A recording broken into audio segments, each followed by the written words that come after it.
Hello guys, मैं हूं हर्ष और आप सभी का स्वागत है मेरे यूट्यूब चैनल हर्ष राज इलेक्ट्रॉनिक पर।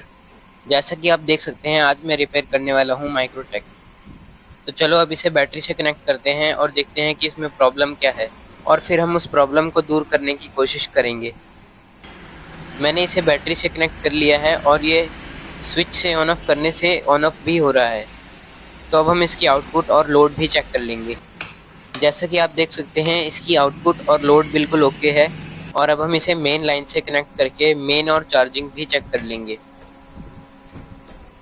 जैसा कि आप देख सकते हैं, मेन आ चुकी है और इसमें चार्जिंग भी आ चुकी है, पर कस्टमर का कहना तो ये है कि ये काम नहीं कर रहा। तो चलो अब थोड़ी देर इसे चार्ज होने देते हैं और फिर देखते हैं कि इसमें समस्या क्या है, क्योंकि अभी तक तो इसमें कोई समस्या सामने नहीं आई है। इंतज़ार हमें इसलिए करना होगा कि इसका चार्जिंग कट सही से काम कर रहा है या नहीं। अब इसकी समस्या सामने आ चुकी है और अब मैं आपको भी दिखाता हूँ। आप डिजिटल मल्टीमीटर में देख सकते हैं, ये इन्वर्टर लगभग 13.7 वोल्ट पर ही चार्जिंग कट कर जा रहा है।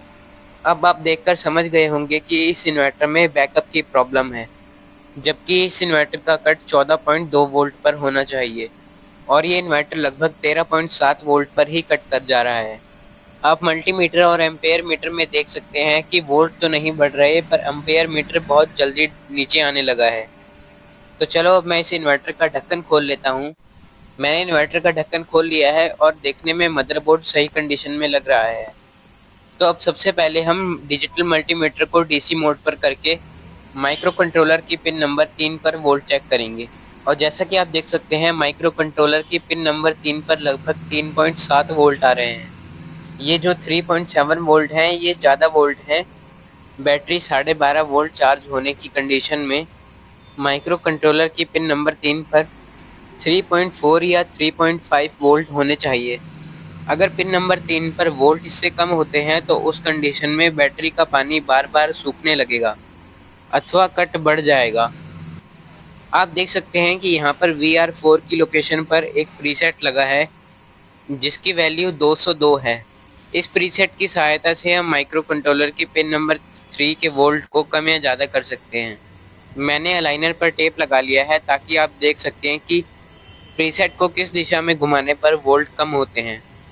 जैसा कि अभी आपने देखा, जब मैंने इस प्रीसेट को घुमाया तो वोल्ट कम हुए, जो कि पहले 3.7 वोल्ट थे, अब 3.4 वोल्ट हो चुके हैं। अभी आपने देखा कि हमने इस प्रीसेट की सहायता से पिन नंबर 3 पर 3.4 वोल्ट कर लिए हैं। अगर आपके पास भी बैकअप की समस्या आती है और वो इस प्रीसेट से सॉल्व नहीं हो पाती, तो आप मुझे कमेंट करके बताइए, मैं उस पर एक फुल डिटेल वीडियो बना दूंगा। आप देख सकते हैं कि जो इन्वर्टर पहले 13.7 वोल्ट पर कट हो जा रहा था, अब 14 वोल्ट पर भी कट नहीं हुआ है। अब मैं आपको दिखाता हूँ कि ये इन्वर्टर लगभग 14.2 वोल्ट पर जाकर चार्जिंग कट कर देगा।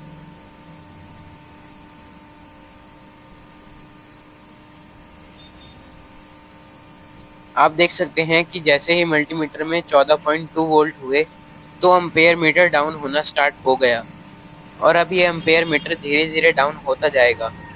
अगर माइक्रो कंट्रोलर की पिन नंबर 3 पर 3.4 या 3.5 वोल्ट नहीं होंगे तो बैटरी का बैकअप नहीं मिलेगा। तो जब भी इन्वर्टर में बैकअप की समस्या आए तो आप समझ जाइए कि इसकी पिन नंबर 3 पर वोल्ट गड़बड़ हो चुके हैं। आप देख सकते हैं कि इसका एम्पेयर मीटर बिल्कुल डाउन हो चुका है, तो इसी के साथ इसका चार्जिंग कट भी बिल्कुल ओके हो चुका है। तो मिलते हैं अगले वीडियो में एक नए फॉल्ट के साथ।